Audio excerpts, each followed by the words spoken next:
Welcome to Your Strata Property, the podcast for property owners looking for reliable, accurate, and bite-sized information from an experienced and authoritative source. To access previous episodes and useful strata tips, go to www.yourstrataproperty.com.au. Hello and welcome. I'm Amanda Farmer and I have with me this week Reena Van Aalst. Hi Reena, how are you? Hi Amanda, how are you? I am not too bad. We are recording this kind of late-ish on a Friday afternoon and I haven't got my glass of wine out yet, but I'm very close to it. So I usually do these in the morning, but I'm looking forward to that Friday afternoon relaxation. Let's say that.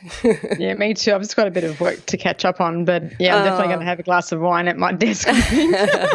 I've just moved house as well, so I'm sort of in that stage where everything is upside down and inside out and I can't find my keys or my shoes or, all that normal stuff. It takes a while to settle into, but that's okay. We're getting there. That's good. So we're here today to talk about our wins and frustrations for the week. Do you want to kick off, Reena? What's been frustrating you this week? Yeah, well, last week I had a strata committee meeting with one of my new schemes and we were going through the financials and the committee advised me that their agent had sort of charged them beyond the term of the termination. So the contract had expired, the agent had actually resigned back in sort of late October last year, and therefore when I was appointed, that was way past the 3-month period. Yet when we actually got the financials, we noted that he had charged 3 months from the date of the EGM where I was appointed, which meant that they were paying for sort of 2 months of his agency fee as well as me starting as well. So I emailed him as they've asked and he just basically said, well, the first that I'd heard of a new agent being appointed was when the EGM had occurred and he really hadn't resigned, and even though that was minuted. So there were also other charges to do with Schedule B charges for work that particulars hadn't been provided. And that's one thing I think it's really important for strata managing agents. When you do charge additional fees, you really need to itemise what the fees are. And the other thing also was that there were other functions that were undertaken which had been charged for before I collected the books and records and before my appointment had commenced. And then when we asked for a refund of those fees, they were also not forthcoming. So it's just been a bit of a strange issue, I think, for agents in particular, where sometimes clients don't understand that you must give 3 months notice even though a contract has expired. That's been one of the very common questions I've had where people have asked me, but our contract's expired. I said, yeah, but normally the standard agency agreement, which is put out by previously ISTM and now SCA, do normally have a 3-month provision. So sometimes, if the relationship has soured, we would suggest a payout. So sometimes it's actually worth paying out the previous agent if really you're not getting the service. So yeah, it's interesting that you say that because I was just about to jump in and say I was involved in a similar circumstance last year for a building where they thought that their agent had charged them for things that they shouldn't have been charged for, in exactly the same situation as you've just outlined there, Reena, where the building said that the agreement had been terminated. The agent said no, it hadn't, or I was still authorised to carry out these additional duties. And we ended up settling it because it was something like $15,000. It was commercially reasonable for my client to put an offer on the table. It was reasonable for the agent to accept it. Nobody wanted to litigate about it and it settled and everybody moved on. So how much are you talking about in your situation? It's not a lot of money, but I suppose it's more about whether, the committee at the moment think that in a sense, this happened so long ago, the resignation, that they weren't even given an opportunity at the time to say, okay, well, I've now got this notice of a new agent, I'm going to charge you the 3 months. So they didn't have the opportunity to even say, okay, in that case, let's negotiate when my company would take over. So it's a few $1,000s, but I think it's just more the principle and in a sense also when the relationship has soured because of lack of work being undertaken in the committee's eyes anyway. It's important that we sort of perhaps just, we might just sort of send a letter to him, like a formal letter, and just see how it goes. And it's not really worth probably spending too much time and money on it. But it's more about, I think, I mean, strata managing agents should really be careful. To me, your reputation is really important, and it's not really worth for anyone to have it soured over such a small amount of money in comparative terms. Yes. It's a small industry. People know people, and now, as we know, people are going out to get quotes before the 30 May sort of deadline, where prior to any extension happening, if that does happen by the strata committee. So yes, I just think it's important that even though you may have ended your relationship, it's always good to leave on a good note, because your reputation out there in the marketplace is really what holds us as agents in good stead. And at the moment, when that happens, it doesn't really help anybody. Yeah, absolutely. Good advice for not just strata managers, but anybody in business. Let's not be penny wise, pound foolish. Yep. Well, that's actually very similar to my frustration this week, Reena. I have been contacted by a committee member, and she is a member of two committees, two different buildings that she has investment properties in. And she's received the same notice from each of her different strata managers. And that notice says that our company is going to charge you a lump sum. It's anywhere between about $500 for one building and $700 for another building. A lump sum that we're adding to your next account to cover our costs of having to bring ourselves, our staff members, our policies and procedures up to date now that the new law has taken effect in New South Wales. We are charging all of our schemes this lump sum, and it varies depending on how big the scheme is. The note says that they are entitled to charge that fee under their agency agreement, and they're just letting the committee members know that it's going to happen. Now, this committee member has come to me with a concern. The concern is, of course, are they allowed to charge us this? And it looks like they have sent this note to every building that they manage. They are a very large strata management company that has quite a lot of schemes in New South Wales under management. So I can only imagine that probably thousands of buildings have received this note. And there's a real question, I think, having now had some time to look at the agency agreements that this particular building has, these particular two buildings have, a real question as to whether these strata managers can charge this fee. Have you heard about this happening, Reena? Oh, actually, this is news to me. So, no, I haven't actually heard of it. Obviously, this is probably the first time I've actually had a huge change in the Act, but I haven't heard of anyone charging for actually getting ready to be compliant with the Act. So, And there seems to be, as I said, an assumption there on the part of the managers that they're entitled to charge this fee. And I suppose some buildings just accept that, and the $500 or $700 just comes out in the wash.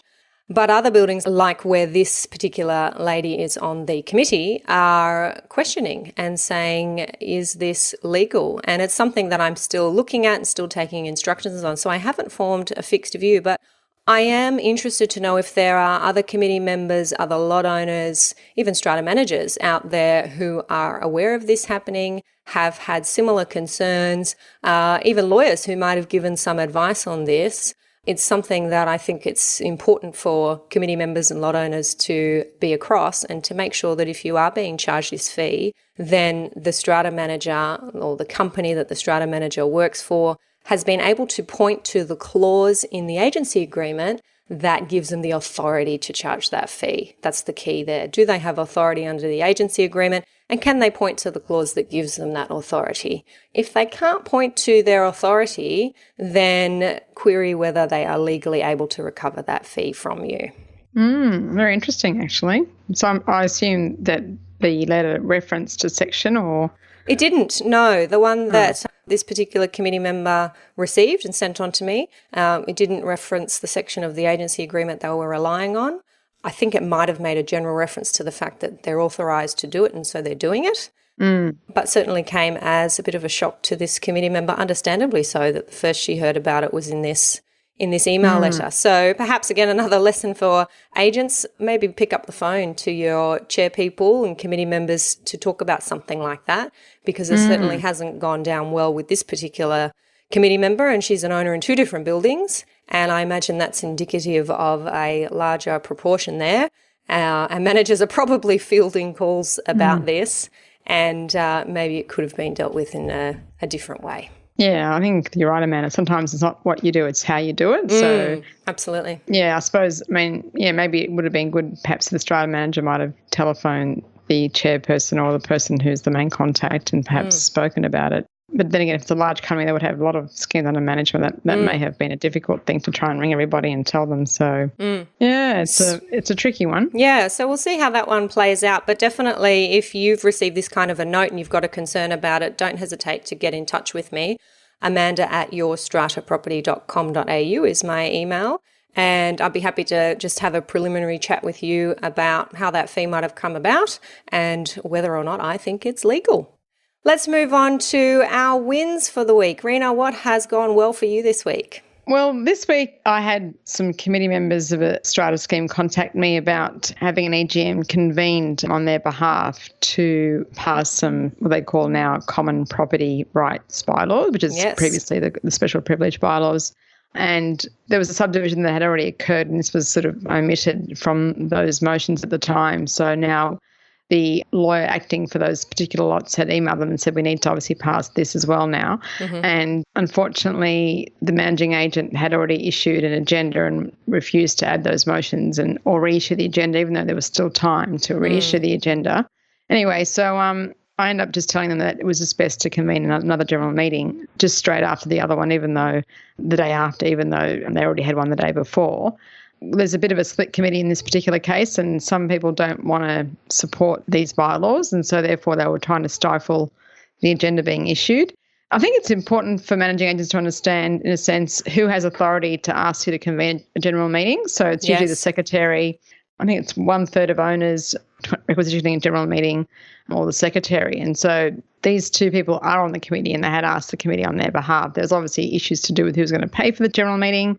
So I think it's important for the managing agent to write to those owners and say, well, this is the cost of drafting the agenda, of holding the meeting, and then issuing the minutes, as well as any disbursements associated with getting that agenda out and minutes as well. So I think that they were quite happy that I sort of said, well, it doesn't matter. That meeting's been issued. The agents refused, even though, it could have been reissued on that same day. And, and so they were quite happy now. Hopefully they'll get their bylaws passed. So that's something I can probably report about if it doesn't happen in a few weeks' time. Yeah, a very practical solution to a problem that I've seen before, motions not finding their way onto agendas when they should, and good practical advice, I think. Hold another meeting. Yeah, it's the only one, especially you don't want anything to happen where someone's going to try and undo what's been passed if there's been any issues to do with notice periods. So. Yeah, that's a very good point, and it's one that we see frequently in the law where these quite technical requirements may not have been met. There were very important motions on the agenda, and we're not sure whether or not they might be successfully challenged because things like notice periods haven't been complied with. And advice we do often give is to say, well, hold the meeting again, because that will cure any problem with the earlier meeting. So good thing for committee members and managers to remember that that's an option. Yeah. Excellent. So what about your win, Amanda? Well, I want to talk about something nice. My something nice is that I was recently in Melbourne, and I think I let the listeners know about that in an earlier episode, that I was travelling to Melbourne to attend Deakin University's International Forum on Multi-Owned Properties. And this is a fabulous conference that Nicole Johnston, an academic at Deakin University, hosts each year. And she invites academics from all over the world who research and study multi-owned properties. That's the general term that we use for strata title, condos, different ways of living in apartments around the world.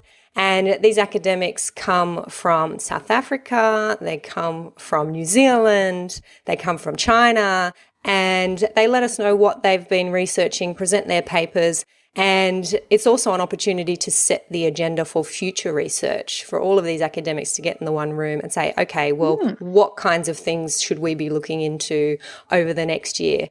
And it was absolutely one of the best conferences I've been to. It was less industry focused, if you like, as some other conferences that I go to. It was very much focused on what can we be looking at to improve the way that people live in multi-owned properties around the world. And there was a researcher from Tasmania who was looking at ways that people are building collective communities. So they're actually building their own communities from the ground up, literally bricks and mortar stuff, where they all want to live a certain way together. It's something that's been quite popular in Berlin, where there is former government-owned land, and they're able to construct communities from scratch there. She's doing a lot of research into that and looking at how that might fit into Australia.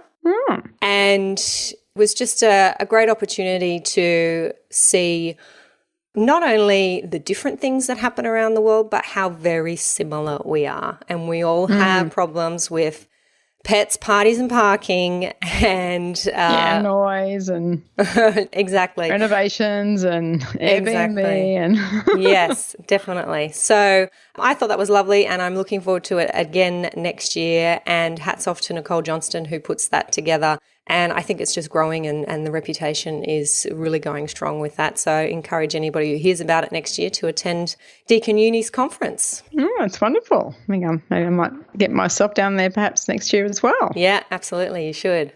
All right. Well, I think that's it from us this week, Reena. I think it's time for that glass of wine. Yeah, I think so too. Have a good weekend, Amanda. I will. You too.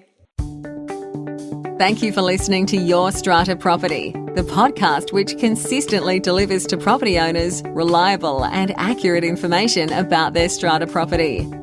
You can access all the information below this episode via the show notes at www.yourstrataproperty.com.au. You can also ask questions in the comments section, which Amanda will answer in her upcoming episodes. How can Amanda help you today?